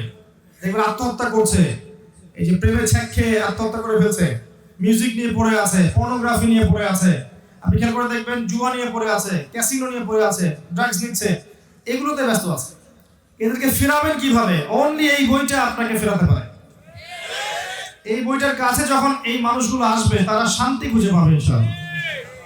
যেগুলোর পিছনে ছুটছেন, মনে হচ্ছে যে এগুলো হয়তো আপনাকে শান্তি দিবে, মনে হয় আপনার অনেক শারীরিক পেরেশানি, মানসিক পেরেশানি, পারিবারিক পেরেশানি, এগুলোতে গেলে হয়তো শান্তি পাবেন, আদতে কিন্তু শান্তি পাবেন না। শান্তির সাথে একটা ভাব দেখাবে, কিন্তু আদতে প্রকৃত শান্তির সুকুন আপনি পাবেন না। প্রকৃত সুকুন পাবেন অনলি কোরআনুল কারীমের কাছে। তাই কোরআনুল কারীম পড়ুন, শিখুন, বুঝুন, আলেম ওলামাদের কাছে যান, এই তাফসীরগুলো ব্যাখ্যা শিখে নেন, আমল করেন, দেখবেন ইনশাআল্লাহ কলিজার মধ্যে শান্তি আসবে ইনশাআল্লাহ। আমরা দোয়া করে আল্লাহ পাক যুব সমাজের প্রত্যেককে কোরআন শেখার তৌফিক ইনায়াত করুন।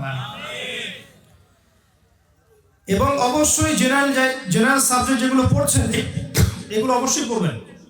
এগুলো না পড়ে এগুলোকে ছেড়ে দিয়ে সবসময় আবার মানে ধর্মীয় বইপত্র নিয়ে বসে থাকেন না, তাহলে পরিবারের মাথা খারাপ হয়ে যাবে। ঠিক আছে? একবারে ছেড়ে দিয়ে যেখানে আসতে হবে এটা বলছি না, আপনি যেখানে পড়াশোনা করছেন করতে থাকেন, এর পাশাপাশি আপনি এই বইগুলো পড়তে থাকেন। পারবেন না? আল্লাহ তৌফিক এনায়েত করুন। তো যেটা বলছিলাম, সামুদ জাতির নবীর নাম হচ্ছে সালেহ আলাইহিস সালাম। তার ক্ষেত্রে একই সুন্নাত, দাওয়াত দিলেন, কিছু মানুষ কবুল করলো আর কিছু মানুষ কবুল করলো না। যারা কবুল করেছে আল্লাহ পাক তাদেরকে উদ্ধার করেছেন দুনিয়া এবং আখিরাতে। যারা কবুল করে নাই তাদেরকে আল্লাহ পাক দুনিয়ায় ধ্বংস করেছেন, পরকালে তো ধ্বংস করবেনই। তাদেরকে আল্লাহ পাক ধ্বংস করেছেন কি দিয়ে? বজ্রপাত দিয়ে। কি দিয়ে? বজ্রপাত দিয়ে। পরে আসেন শুআইব আলাইহিস সালামের কওম, নাম শুনেছেন? মুসা আলাইহিস সালামের শ্বশুর ছিলেন। শুআইব আলাইহিস সালামের কওম একটা পাপ করতে স্পেশাল, সেটা হচ্ছে মাপে কম দিত। এটা আমাদের মধ্যে আছে না নাই ভাই? মাপে যখন কম দিবে মানুষ, সমাজের মধ্যে অর্থনৈতিক ইনফ্লুয়েশন আসবে, মানে অর্থনৈতিক যে মান আছে, একটা সাম্যাবস্থা আছে, এটা পড়ে যাবে, দুর্ভিক্ষ নেমে আসবে আল্লাহর পক্ষ থেকে। এটা শাস্তি, হাদিসে এসেছে। মাপে যখন কম দিবে মানুষ, তখন দুর্ভিক্ষ নেমে আসবে। তো এই কাজটা ব্যবসায়ীরা কি করি না আমরা? ওয়াইলুল লিল মুতাফফিফিন, আল্লাহ পাক বলেছেন। এই মাপে কম দেয়া ছিল শুআইব আলাইহিস সালামের কওমের খাসলত। আরেকটা খাসলত ছিল, তারা ডাকাতি করত, ছিনতাই আছে না, ছিনতাই করত।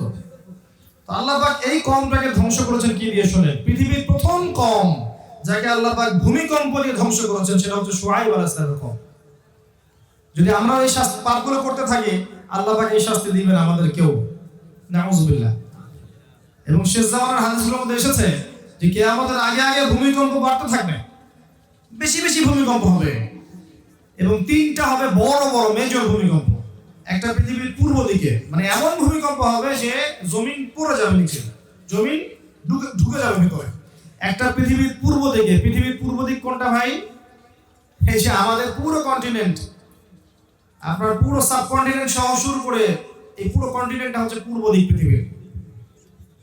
এখানে একটা বড় ভূমিকম্প হতে যাচ্ছে, আল্লাহ জানেন কবে, আমরা জানি না কবে, কিন্তু হবে, হাদিস এসেছে। কিছু পাপের কারণে এটা আসে, সেটাও হাদিস এসেছে। অশ্লীলতা, বেহায়াপনা, মানুষ যখন মদকে হালাল করে নিবে, বাদ্যযন্ত্রকে হালাল করে নিবে, তখন এই পাপগুলো আসবে, এই শাস্তিগুলো আসবে। আরেকটা হবে পৃথিবীর পশ্চিম দিকে, ওই যেই পশ্চিমা সভ্যতায় মানুষ এখন প্রবাসী হচ্ছে, ওখানে সুখের সন্ধানে, গ্রিন কার্ড, নিজের দেশকে প্রতিভা দেয়া বাদ দিয়ে অন্যকে প্রতিভা দিয়ে আসছি। আমি গিয়েছি, প্রয়োজন পূরণ হয়েছে, চলে আসতে হবে। দেশ ভালো না, জনগণ ভালো না, সরকার ভালো না, পরিবেশ ভালো না, এই করে করে দেশকে অবজ্ঞা করে বাইরে গিয়ে পড়ে থাকলে হবে? নিজের প্রতিভা, নিজের যত স্কিল আছে এটাকে জনগণকে দেওয়া যাবে না? রাষ্ট্রকে দেওয়া যায় না? দিয়ে নিজের দেশকে এগিয়ে নেওয়া যায় না? অন্যের দেশে আমি আমার শ্রম, আমার মেধা, আমার প্রতিভা দিয়ে ওদেরকে উন্নতি করাবো কি জন্য? এবং এমন একটা সভ্যতাকে উন্নতি করাচ্ছি যারা ইসলামের প্রকাশ্য দুশমন। সারা বিশ্বের প্রত্যেকটা মুসলিম কান্ট্রিতে এরা বোমাবাজি করে মানুষকে হত্যা করছে। ওদেরকে আমি শ্রম দিয়ে আমার প্রতিভা দিয়ে উন্নতি করাবো কি জন্য?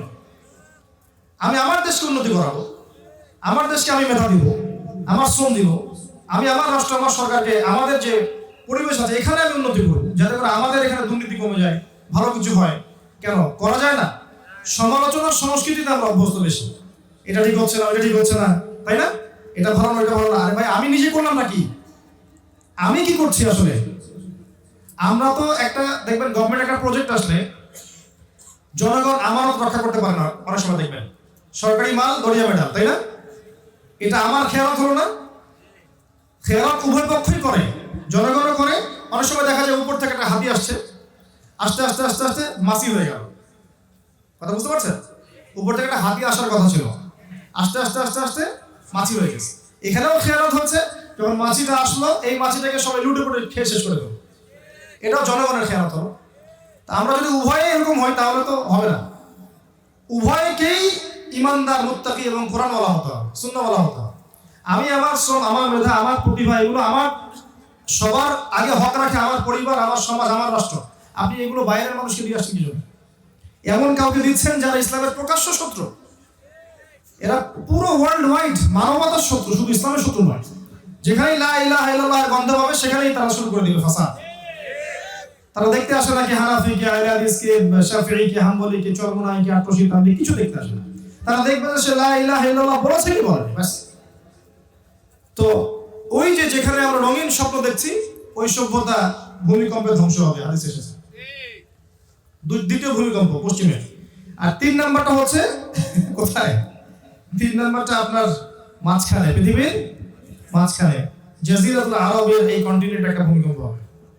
এবং এটা সেই ভূমিকম্প যে ভূমিকম্প প্রমাণ করে দিবে যে ওই ব্যক্তি, যে ব্যক্তি মদিনা থেকে মক্কা এসেছে, যার হাতে মানুষ বায়াত নিয়েছে, ঠিক আছে, এই মানুষটা ইমামুল মাহদি কিনা, ওই ভূমিকম্প প্রমাণ করে দিবে।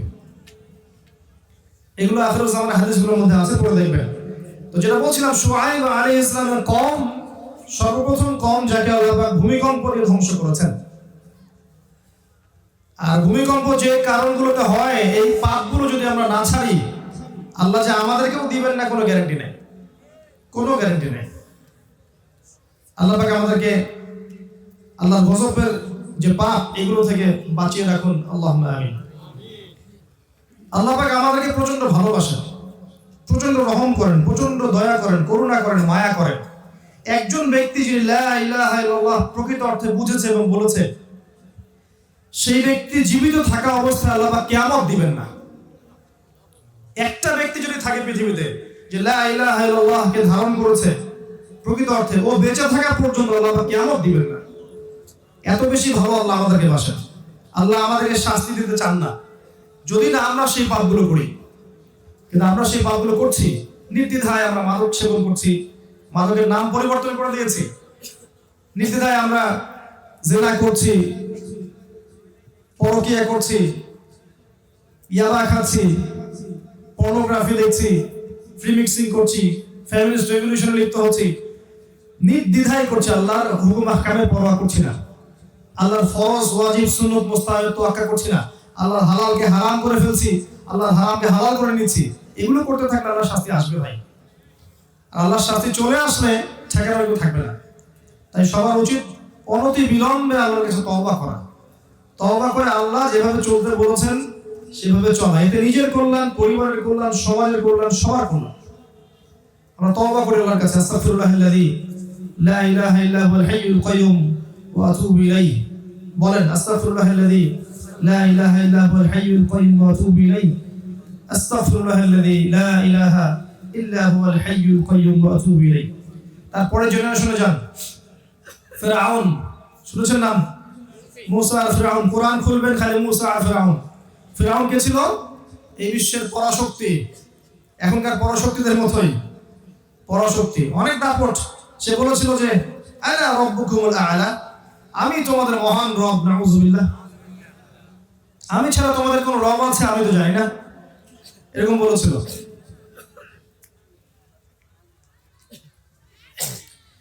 তো আল্লাহ পাক কি করেছেন দেখেন, এখানে একটা চমৎকার মেসেজ আমি আপনাকে দিব ইনশাআল্লাহ।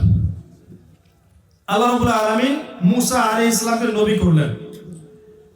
মুসা আলাইহিস সালাম ব্যক্তিত্বপরায়ণ মানুষ ছিলেন এবং শারীরিকভাবে প্রচন্ড শক্তিশালী ছিলেন। একদিন তিনি দেখছেন, আপনারা তো জানেন যে মুসা আলাইহিস সালামকে আল্লাহ পাক ফিরআউনের ঘরেই বড় করেছেন, করেন নাই? তার মায়ের ঘটনা শুনছিলেন না একটু আগে মনে হয়? আচ্ছা, ওইদিকে আমরা গেলাম তাহলে।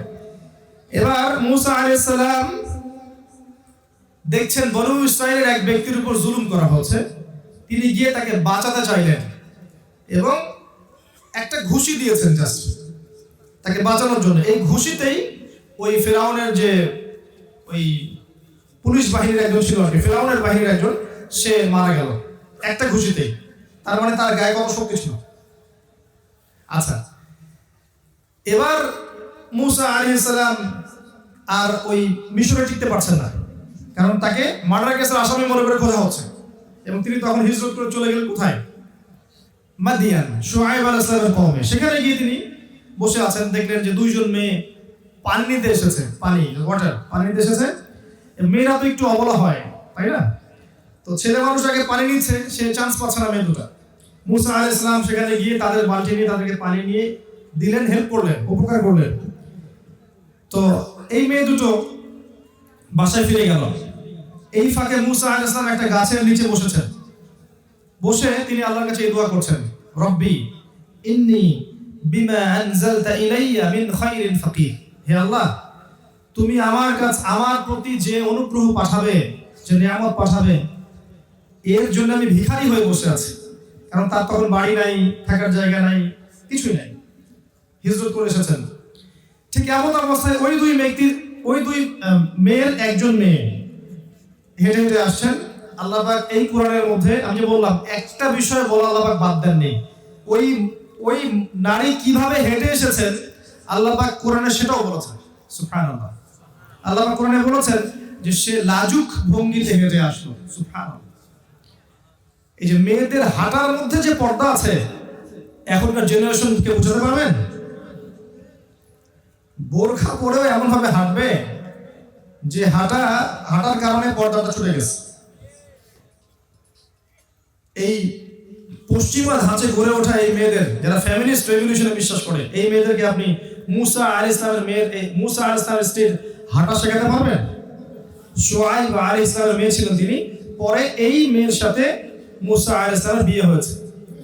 এসে তিনি বলেছেন যে বাবা আপনাকে ডাকছেন। লাজুক ভঙ্গিতে হেঁটে তিনি মুসার কাছে এসে বলেছেন বাবা আপনাকে বাসায় ডাকছেন। এবার মুসা আলাইহিস সালাম সেই বাসায় গেলেন, সেখানে দেখলেন শুআয়ব আলাইহিস সালাম, তিনিও নবী, তিনি তার এই মেয়ের সাথে তার বিয়ে দিলেন। একজন মুত্তাকি, দিনদার, পরহেজগার মানুষ এইরকম মেয়ে পাবে জীবনে ইনশাআল্লাহ। আর যে ছেলে মুত্তাকি না, পরহেজগার না, যে এখনকার এইসব পর্ন, মাদক, জুয়া, লটারি, বেনামাজি, কুফরি, শিরক, বেদাতে ডুবে আছে, এই ছেলে কখনো এরকম মেয়ে পাবে না জীবনে। তো নিজে ভালো হলে এরকম মেয়ে পাবেন ইনশাআল্লাহ। তো তাদের বিয়ে হলো। মুসা আলাইহিস সালামকে মোহর নির্ধারণ করা হয়েছে 8 বছর চাকরি করতে হবে। শুআয়ব আলাইহিস সালামের ফার্মে 8 বছর চাকরি করতে হবে। যদি তুমি চাও আরো 2 বছর বাড়াতে পারো। যাই হোক, মুসা আলাইহিস সালাম এইখানে নবুয়ত পেয়েছেন, তুর পাহাড়ে।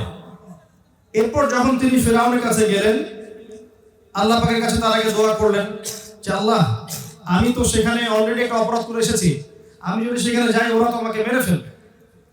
আমার সাথে আমার ভাইকে নবী করে দেন। হারুন আলাইহিস সালামকেও নবী করা হলো। এবং মুসা আলাইহিস সালাম একটা দোয়া করলেন, রব্বিশ শরহ লি সাদরি ওয়া ইয়াসসির লি আমরি ওয়াহলুল উকদাতাম মিন লিসানি ইয়াফকাহু কওলি। আল্লাহ, আমার কলিজাটা বড় করে দাও, বুকটা প্রশস্ত করে দাও, সাহস দাও। আর ফিরআউনকে দাওয়াত দিতে কি লাগবে? সাহস লাগবে না? সাহস লাগবে। আমাকে সাহস দাও, আমার মুখের জড়তাগুলো দূর করে দাও, ঠিক আছে? আমার কাজগুলো সহজ করে দাও, যাতে করে মানুষ এবং ফিরআউন আমার কথা বুঝতে পারে। পাঠিয়ে দেওয়া হলো। 9টা মুজিজা মুসা আলাইহিস সালাম দেখালেন। বড় বড় দুইটা জানেন তো, লাঠি ছুঁড়ে মারলে কি হয়? সাপ। আবার এই যে এখান থেকে হাত বের করলে আলো বের হতো। ওই যে আল্লাহ পাক বক্ষ প্রশস্ত করে দিয়েছিলেন, আল্লাহ পাক কলিজায় নূর দিয়েছিলেন। কি দিয়েছিলেন? হাত বের করছেন, আলো বের হচ্ছে।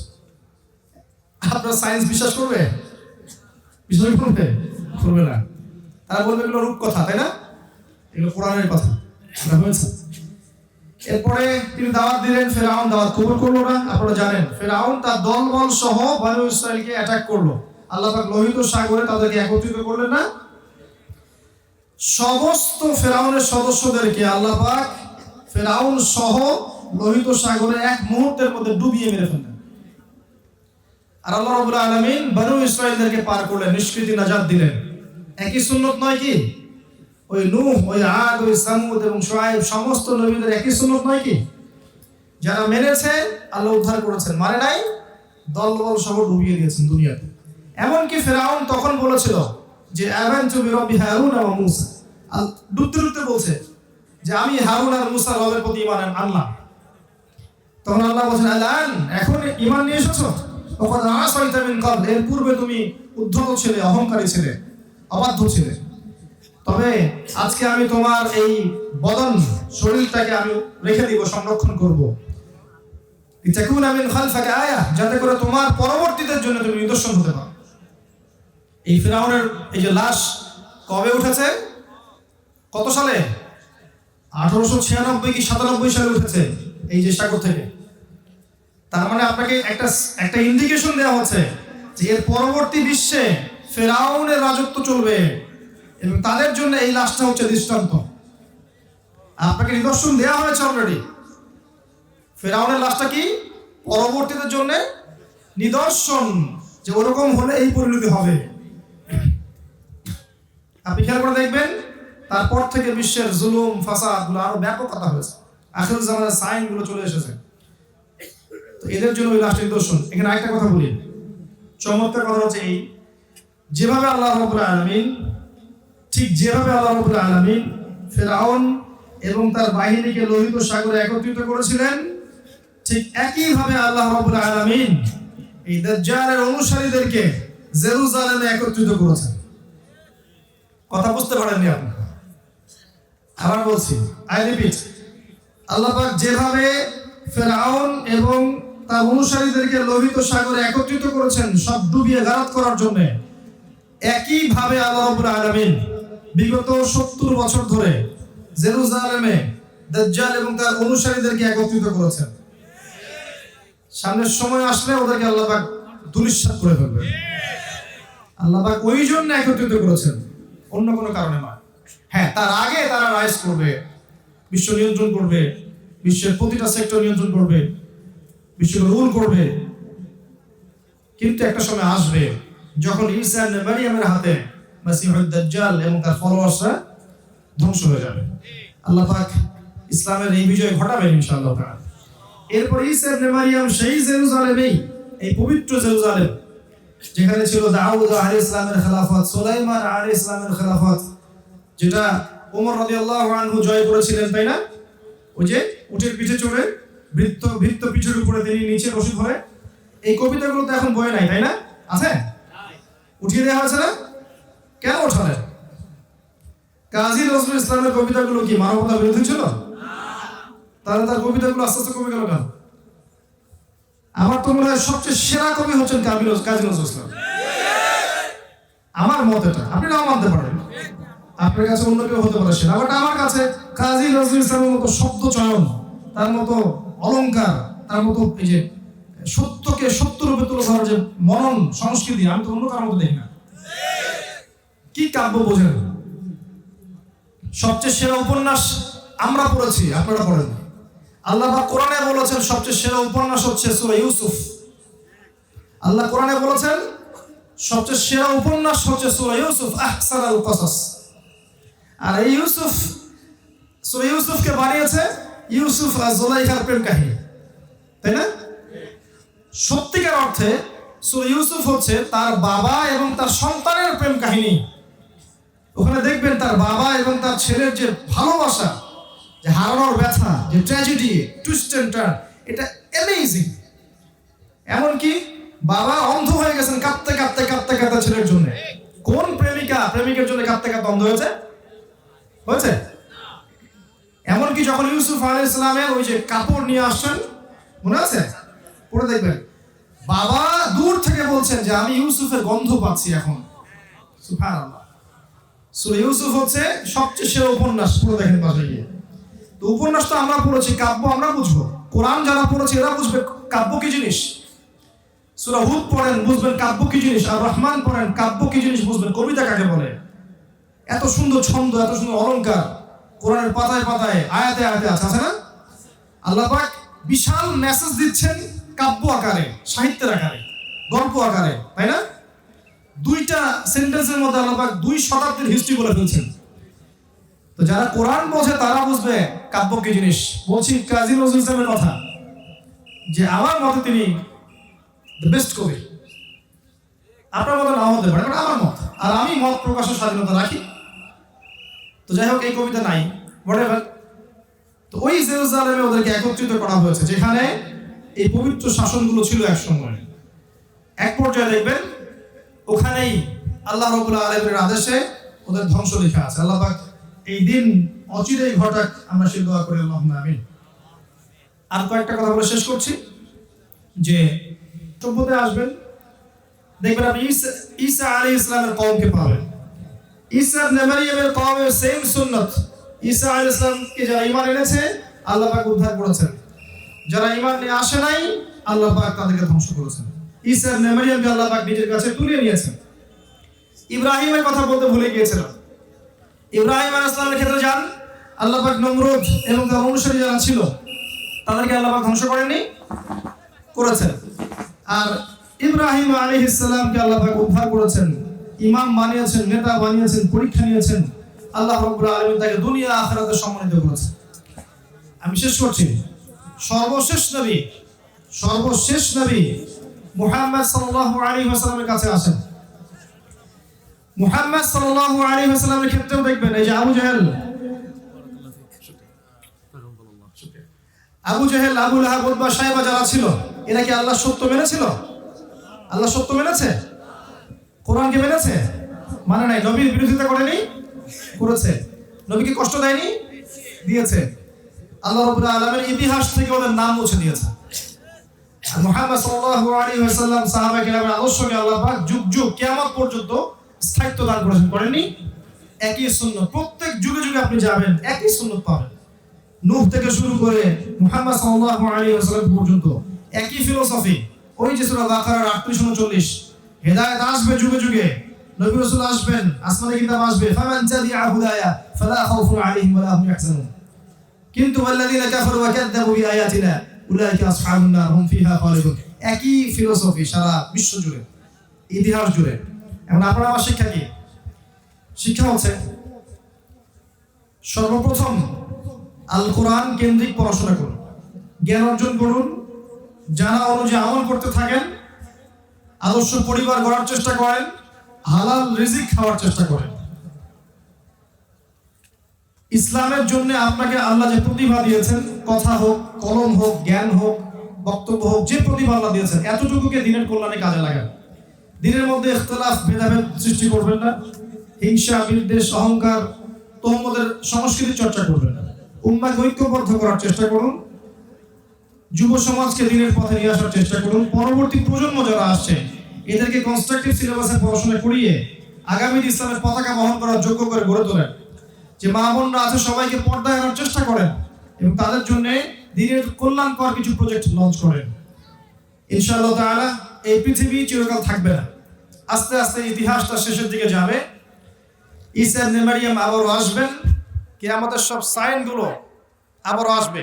এই কাজগুলোর কথা যেগুলো বললাম, এইগুলো যদি আমরা করতে পারি, আপনি দেখবেন ইনশাআল্লাহ তাআলা আগামী 10 বছর, 20 বছর, 50 বছরের মধ্যে দেখবেন এমন প্রজন্ম তৈরি হবে যেই প্রজন্মের হাতে আল্লাহ রাব্বুল আলামিন দিনের পতাকার বিজয় দান করবেন ইনশাআল্লাহ আযজা ওয়া জাল।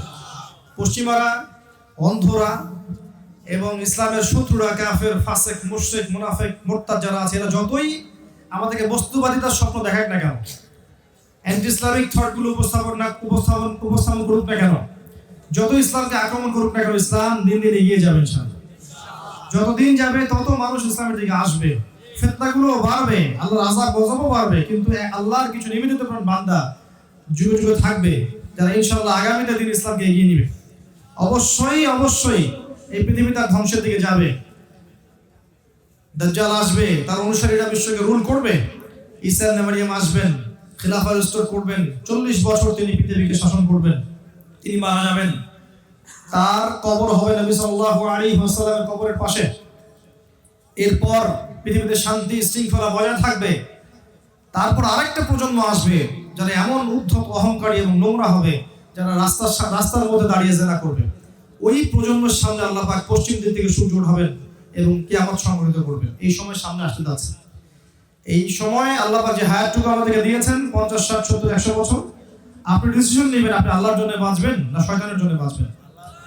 আপনি আপনার শৈশব, কৈশোর, যৌবনকে কিভাবে সাজাবেন, খাতা কলম নিয়ে বসবেন। যদি আপনার হায়াত 20 বছর বাকি থেকে থাকে, এই 20 বছর আপনার প্ল্যান কি, প্রজেক্ট কি, কিভাবে এগোতে চান, কি করতে চান, কিভাবে আমল করবেন, কিভাবে অর্থ উপার্জন করবেন, পরিবার কিভাবে গঠন করবেন, দিনের জন্য কি করবেন, ঠান্ডা মাথায় চিন্তা করতে বসুন।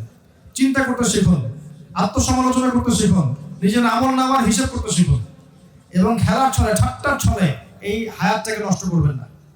অহেতুক মাদকে আসক্ত হয়ে, পর্নোগ্রাফিতে আসক্ত হয়ে, অহেতুক কিছু জ্ঞান অর্জনে আসক্ত হয়ে যেগুলো জ্ঞানের কোনো ফায়দা নেই, অহেতুক গার্লফ্রেন্ডের পিছনে ছুটে, ফ্রি মিক্সিং করে, জুয়া খেলে, ক্যাসিনোতে গিয়ে মাদক সেবন করে আপনার হায়াতটাকে নষ্ট করবেন না। আপনার প্রত্যেক ফোঁটা রক্ত যা আপনার দেহে প্রবাহিত হচ্ছে, এটা আল্লাহর দেয়া পবিত্র আমানত। এই আমানতটাকে আপনি আল্লাহর পথে ব্যয় করেন। আল্লাহ পাক আপনাদের সবাইকে তৌফিক এনায়েত করুন, আমিন। আকুলু কওলি হাযা আস্তাগফিরুল্লাহ ওয়া লাকুম ওয়া লিসাইরিল মুসলিমিন। বারাকাল্লাহু লানা ওয়া লাকুম বিল আয়াতিল হাকীম। ইন্নাহু তাআলা জাওয়াদুল কারীম ওয়া রাউফুর রহিম। সুবহানাকাল্লাহুম্মা ওয়া বিহামদিকা আশহাদু আন লা ইলাহা ইল্লা আনতা আস্তাগফিরুকা ওয়া আতুবু ইলাইক।